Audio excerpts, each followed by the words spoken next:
Hello friends, welcome back. Last video में हमने chapter 2 on the trail of the earliest people का बहुत सारा कंटेंट रीड किया और समझा। आज के वीडियो में बाकी का बचा हुआ कंटेंट कवर करेंगे, साथ ही सॉल्व करेंगे एक्सरसाइज। सो वीडियो पूरा देखना और इसे लाइक, शेयर एंड सब्सक्राइब करना मत भूलना।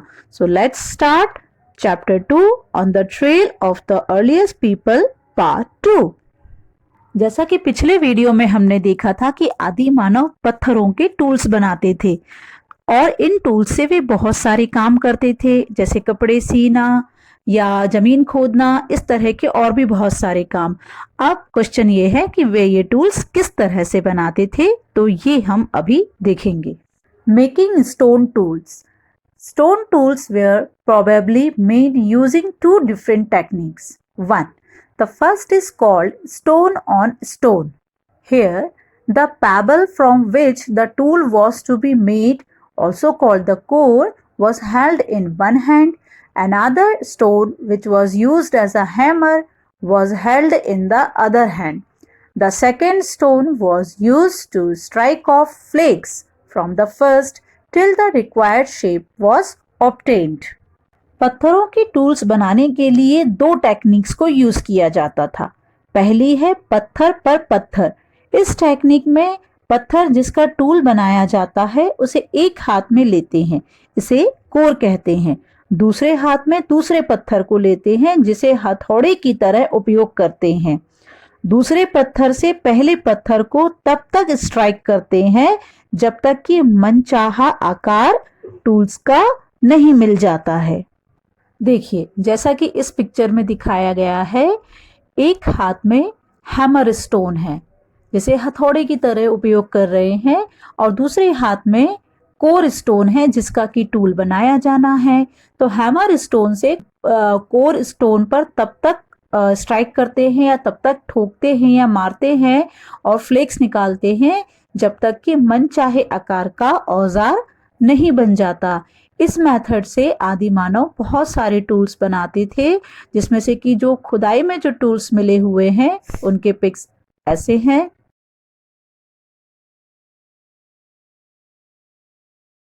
तो देखा कितने इंटरेस्टिंग टूल्स हैं ये। Second method, pressure flaking. Here the core was placed on a firm surface. The hammer stone was used on a piece of bone or stone that was placed on the core to remove flakes that could be shaped into tools. दूसरी technique है pressure फ्लैकिंग या दबाव विधि। इस विधि में core को एक fix surface पर रखते हैं और एक पत्थर या हड्डी के टूल को इसके ऊपर और फिर हथौड़े से इसके ऊपर स्ट्राइक कर डिजायर्ड शेप का टूल बना लिया जाता है, जैसा कि इस पिक्चर में दिखाया गया है। इसमें कोर जो है, एक पत्थर जिसका कि टूल बनाया जाना है, उसे एक फिक्स सरफेस के ऊपर रख दिया, फिर जिससे हमें काटना है उस टूल को इस पत्थर के ऊपर रखा और फिर दूसरे हाथ में हथौड़े से इसके ऊपर स्ट्राइक करते हैं और फ्लेक्स तब तक निकालते रहते हैं जब तक कि मनचाहे आकार का टूल नहीं बन जाता है। Finding out about fire. Find the Kurnool caves on map 2. Traces of ash have been found here. This suggests that people were familiar with the use of fire. Fire could have been used for many things as a source of light, to roast meat and to scare away animals. What do we use fire for today? आग के बारे में पता लगाना। Map में हम कर्नूल की गुफाओं को देखते हैं। ये मैप है और ये कर्नूल जो कि आंध्र प्रदेश में है। कर्नूल केव्स को बेलम केव्स भी कहते हैं और ये आंध्र प्रदेश के कर्नूल डिस्ट्रिक्ट में है। यहाँ पर राख के कुछ निशान देखने को मिलते हैं। इससे यह पता चलता है कि लोगों को आग की जानकारी थी। आग का उपयोग बहुत से कामों में किया जाता था, जैसे रोशनी के लिए, मांस पकाने में या जानवरों को दूर भगाने में। आज हम आग का उपयोग किन कामों में करते हैं, जरा सोचिए। बिल्कुल ठीक, खाना बनाने में, कारखानों में, बिजली पैदा करने में, ईंटों को पकाने में और ऐसे बहुत से काम हैं जिसमें हम आग का उपयोग करते हैं। A changing environment. Around 12,000 years ago, there were major changes in the climate of the world, with a shift to relatively warm conditions. In many areas, these led to the development of grasslands. This in turn led to an increase in the number of deer, antelope, goat, sheep, and cattle, that is, animals that survived on grass. बदलता हुआ वातावरण। लगभग 12,000 वर्ष पहले पूरी दुनिया की जलवायु में एक बहुत बड़ा परिवर्तन आया और तापमान थोड़ा बढ़ गया। कुछ स्थानों जैसे बाल्टिक सागर में बर्फ पिघली और दुनिया की जलवायु काफी गर्म हो गई थी, जिससे क्या हुआ कि बहुत से क्षेत्रों में घास के मैदानों का विकास हुआ। अब जहां जहां घास थी वहां घास खाने वाले जानवरों जैसे कि हिरन, बारहसिंघा, बकरी, भेड़ें और गाय, भैंस आदि पशुओं की संख्या भी बढ़ने लगी। Those who hunted these animals now followed them, learning about their food habits and their breeding seasons. It is likely that this helped people to start thinking about herding and rearing these animals themselves. Fishing also became important. जो लोग इन जानवरों का शिकार करते थे वे उनका पीछा करते थे, जिससे वे उनकी खाने की आदतों और उनकी प्रजनन ऋतु यानी ब्रीडिंग सीजन या बच्चे होने के समय के बारे में बहुत सी बातें सीखते थे। ऐसा हो सकता है कि इसी से उन्होंने पशुचारण और पशुपालन या herding and rearing of animals के बारे में सोचा। मछली पकड़ना भी इस समय तक बहुत महत्वपूर्ण हो गया था। This was also a time when several grain-bearing grasses, including wheat, barley, and rice, grew naturally in different parts of the subcontinent. Man, women, and children probably collected these grains as food and learned where they grew and when they ripened. This may have led them to think about growing plants on their own. यह वह समय था जब बहुत सी अनाज वाली घासें जिसमें कि गेहूं, जौ और चावल आदि शामिल हैं, वे सब कॉन्टिनेंट के अलग अलग हिस्सों में अपने आप प्राकृतिक रूप से उगने लगे। पुरुष, महिलाएं और बच्चे इन अनाजों को भोजन के लिए इकट्ठा कर लेते थे। इस तरह उन्होंने सीखा कि ये अनाज किस तरह उगते हैं और कब पकते हैं। हो सकता है कि इसी से उन्होंने पौधों को अपने आप में उगाना सीखा और इस प्रकार से खेती का विस्तार हुआ। Names and dates. Archaeologists have given lengthy names for the time that we are studying. They call the earliest period the Paleolithic. This comes from two Greek words, paleo meaning old and lithos means stone. The name points to the importance of finds of stone tools. The Paleolithic period extends from 2 million years ago to about 12,000 years ago. This long stretch of time is divided into the lower, middle, and upper Paleolithic. This long span of time covers 99% of human history. अब हम जानेंगे कि पुरानी चीजों के नाम किस प्रकार रखे जाते हैं या वे कितने पुराने हैं, ये कैसे पता लगाते हैं। तो हम जिस समय के बारे में बात कर रहे हैं या पढ़ रहे हैं उनके लिए पुरातत्ववेत्ताओं ने बहुत लंबे लंबे नाम दिए हैं। जो सबसे पुराना समय या सबसे प्राचीन काल है उसे पुरातत्ववेत्ता पैलियोलिथिक पीरियड या पुरापाषाण युग कहते हैं। यह एक ग्रीक वर्ड है जिसमें पैलियो का अर्थ है पुराना और लिथोस का मतलब है पत्थर या पाषाण। इस समय पत्थर के औजारों का बहुत महत्व था, इसलिए इसे पुरापाषाण युग या पैलियोलिथिक पीरियड कहते हैं। पुरापाषाण युग का विस्तार लगभग 2 मिलियंस यानी कि 20 लाख वर्ष पूर्व से लेकर लगभग 12,000 वर्ष पूर्व तक का है। इतने लंबे समय को भी 3 भागों में बांटा गया है, lower Palaeolithic, middle Palaeolithic and upper Palaeolithic. और इतने समय के अंतराल में मानव इतिहास का लगभग 99% यानी 99% कवर हो जाता है, इसलिए यह काल बहुत ही इम्पोर्टेंट है। The period when we find environmental changes beginning about 12,000 years ago till about 10,000 years ago is called the Mesolithic Middle Stone. Stone tools found during this period are generally tiny and are called microliths. Microliths were probably stuck on to handles of bone or wood to make tools such as saws and sickles. At the same time, older varieties of tools continue to be in use. अभी हमने दुनिया में जलवायु परिवर्तन या climate change की बात की थी, जो 12,000 वर्ष पूर्व आया था।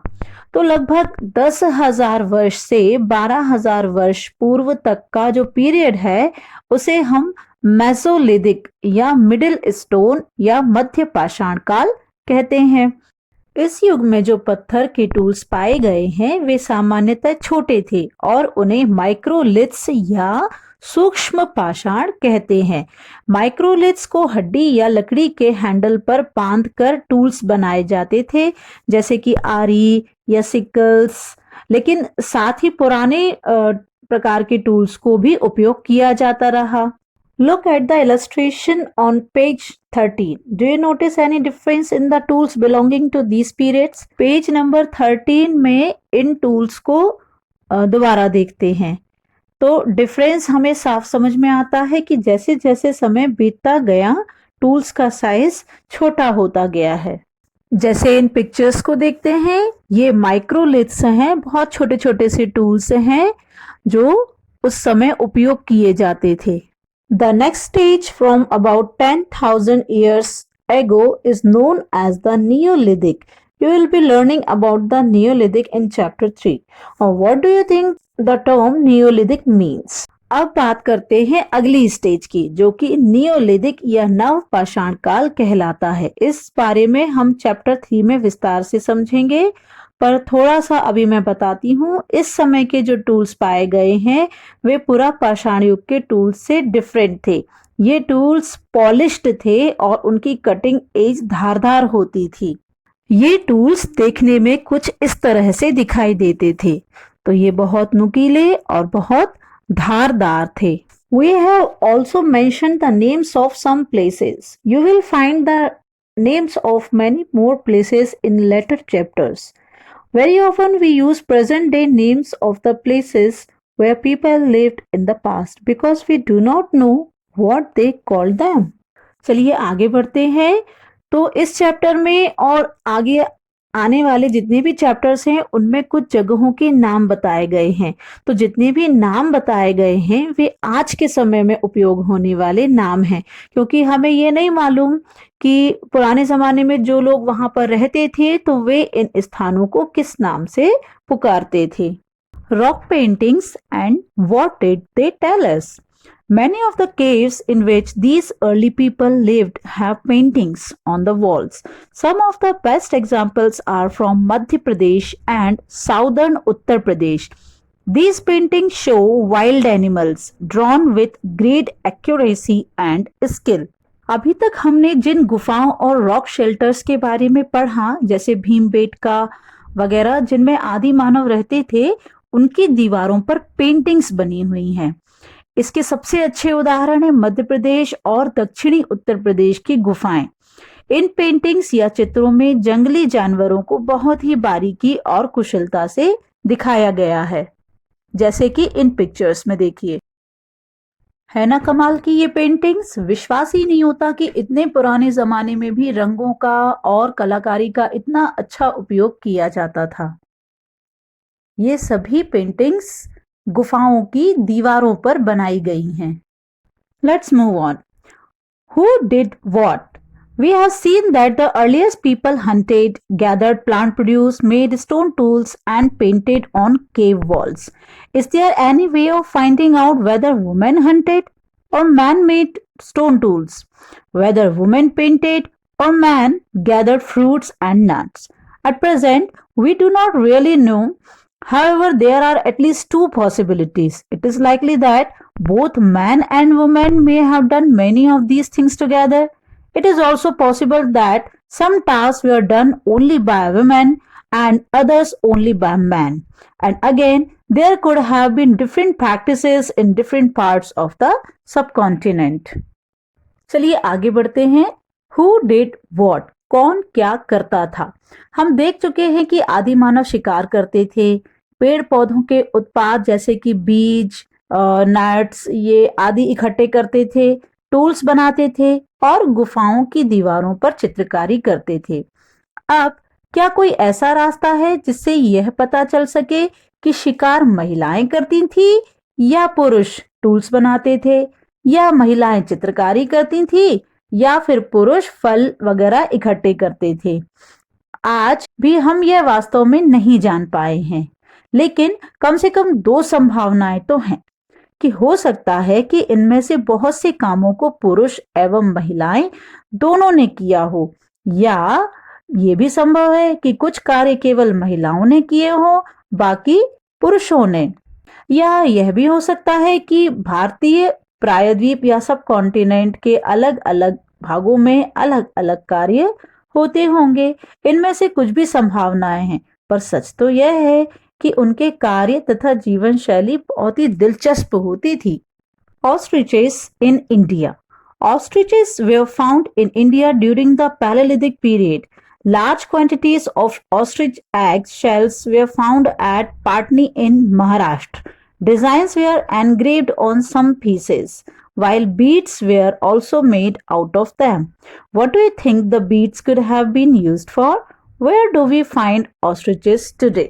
अध्ययनों से ऐसा पता चला है कि भारत में पुरा पाषाण काल यानी कि पैलेलिथिक पीरियड में ऑस्ट्रिच बहुत ज्यादा पाए जाते थे.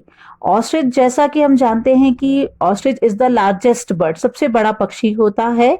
तो महाराष्ट्र के पाटनी में ऑस्ट्रिच के अंडों के शैल बड़ी मात्रा में पाए गए हैं, और कुछ टुकड़ों में तो कुछ डिजाइन्स भी खुदे हुए हैं, जबकि कुछ शेल्स की बीड्स भी बनाई गई हैं. अब आप सोचेंगे कि बीड्स किस लिए प्रयोग में की जाती थी और आज ऑस्ट्रिच कहाँ मिलते हैं? तो इसका आंसर हम अभी आपको बताते हैं.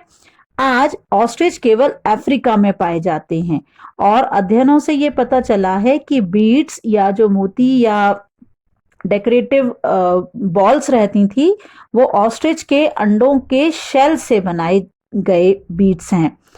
तो जो हंटर गैदरर्स होते थे वो अपने गहनों में इन बीड्स को उपयोग करते थे, और साथ ही ये फ्रेंडशिप को पक्का करने के लिए यानी मित्रता को पक्का करने के लिए उपहार स्वरूप भी दिए जाते थे. A closer look, Hansky. Find Hansky on map 2, page number 14. A number of early Paleolithic sites were found here. At some sites, a large number of tools used for all sorts of activities were found. These were probably habitation cum factory sites. In some of the other smaller sites, there is evidence to suggest that tools were made.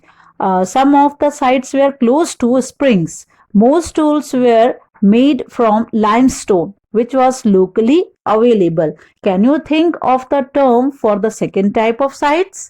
चलिए map 2 में हम हंसगी को ढूंढते हैं. ये है हंसगी. यहाँ पर पुरा पाषाण काल के कई स्थल पाए गए हैं. कुछ स्थलों पर उस समय के बहुत सारे टूल्स जो अलग अलग कामों में उपयोग किए जाते थे पाए गए हैं. ये शायद हैबिटेशन कम फैक्ट्री साइट्स थे, यानी कि यहाँ पर लोग बहुत लंबे समय तक रहते थे और टूल्स बनाते थे. कुछ अन्य छोटे स्थलों में भी टूल्स के बनाए जाने के प्रमाण मिले हैं. इनमें से कुछ साइट्स या स्थल स्प्रिंग्स यानी कि झरने के आसपास थे. इनमें से अधिकांश टूल्स चूने के पत्थर से बनाए गए थे, जो यहाँ बहुतायत से पाया जाता था. क्या आप दूसरे प्रकार की साइट्स के नाम पर विचार कर सकते हैं?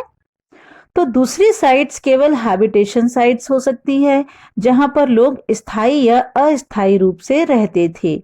ये या तो रॉक शेल्टर्स या केव्स या अपने खुद के बनाए हुए आवास भी हो सकते हैं. Find France in your atlas. The painting below is from a cave in France. This site was discovered by 4 school children more than 100 years ago. Paintings like this were made between 20,000 and 10,000 years ago. Many of these were of animals such as wild horses, aurochs, an older wild form of cattle, bison, woolly rhinoceros, reindeer, and bear, painted in bright colors. These colors were made from minerals like ore of iron ore and charcoal. It is possible that these paintings were done on ceremonial occasions, or perhaps they were made for special rituals performed by hunters before they went in search of prey. Can you think of any other reasons? चलिए हम Atlas में France को देखते हैं। तो ये है France, इसे हम जूम करते हैं, इसमें एक साइट को देखते हैं। तो ये है ला का। अब एक पेंटिंग देखते हैं। यह पेंटिंग फ्रांस की एक गुफा में मिली है जो ला का में है। इस साइट को लगभग 100 साल से भी पहले 4 स्कूली बच्चों ने खोजा था। ये पेंटिंग लगभग 10,000 से 20,000 वर्ष पूर्व बनाई गई थी। इनमें से अधिकांश पेंटिंग्स जंगली घोड़ों, ऑरॉक्स जो कि एक प्रकार का पुराना कैटल है, और बाइसन और वुली राइनोसोरस जैसे जानवर, रेनडियर और भालू जैसे जानवरों की है, जो कि चमकीले रंगों से बनाई गई थी। इन पेंटिंग्स को बनाने के लिए जिन कलर्स का यूज किया जाता था वे गेरू या फिर चारकोल से बनाए जाते थे। यह संभव है कि ये चित्र कुछ समारोह या किसी विशेष अवसर पर बनाए जाते होंगे, या फिर कुछ प्रथाओं के चलते, जैसे कि जब हंटर शिकार की तलाश में जाते होंगे तो तब शायद ये पेंटिंग्स बनाई जाती होंगी। क्या आप इन चित्रों के बनाने के और भी कारण खोज सकते हैं? जरा सोचिए। तो दोस्तों, यहाँ पर हमारा ये चैप्टर कंप्लीट होता है। तो इस चैप्टर को समराइज करने के लिए कुछ पॉइंट्स यहाँ पर दिखाए जा रहे हैं जो एक्सरसाइज के फॉर्म में है। तो हम एक्सरसाइज को सॉल्व करेंगे, साथ ही चैप्टर का रिवीजन भी कर लेंगे। तो सबसे पहले क्वेश्चन नंबर 1 है complete the sentences, fill in the blanks हैं ये। तो ए है hunter gatherers choose to live in caves and rock shelters because. Hunter gatherers गुफाओं में और रॉक शेल्टर्स में रहने के लिए चुनते थे क्योंकि they wanted to protect themselves from wild animals and bad weather. वे अपने आप को जंगली जानवरों और खराब मौसम से बचाना चाहते थे। B. Grasslands developed around dash years ago. जो ग्रासलैंड्स हैं, घास के मैदान हैं, उनका विकास होना शुरू हुआ इतने साल पहले। तो जैसा कि हमने देखा था कि 12,000 वर्ष पहले जलवायु में परिवर्तन आया था और घास के मैदानों का विकास होना शुरू हुआ था। तो इसका सही उत्तर है 12,000 वर्ष। C. Early people painted on the dash of caves. तो जो प्राचीन काल के लोग थे या आदि मानव थे, वो गुफाओं की खालिस्तान में पेंटिंग्स करते थे। तो इसका सही उत्तर है वॉल यानी दीवार। आदि मानव गुफाओं की दीवारों पर पेंटिंग्स करते थे। D. In Hunsgi tools were made of. Hunsgi में जो टूल्स बनाए जाते थे वो किस चीज के बनाए जाते थे? तो इसका सही उत्तर है लाइमस्टोन, चूने का पत्थर, क्योंकि ये हंसगी में बहुतायत से पाया जाता है। तो दोस्तों, कैसा लगा आपको ये वीडियो? इंटरेस्टिंग था ना? मजा आया पढ़ने में? तो इस चैप्टर में ऐसी बहुत सी बातें छुपी हुई हैं जो आपके सामान्य अध्ययन यानी जीके के लिए भी काम आ सकती हैं। तो ऐसे बहुत से पॉइंट्स हैं। तो यहाँ पर कुछ मैंने एक्सरसाइज डाली हुई हैं। आप वीडियो पॉज करके इन एक्सरसाइज को, एमसीक्यू को अच्छी तरह से पढ़ सकते हैं। तो अगले वीडियो में फिर मिलते हैं एक नए इंटरेस्टिंग चैप्टर के साथ। तब तक के लिए बाय।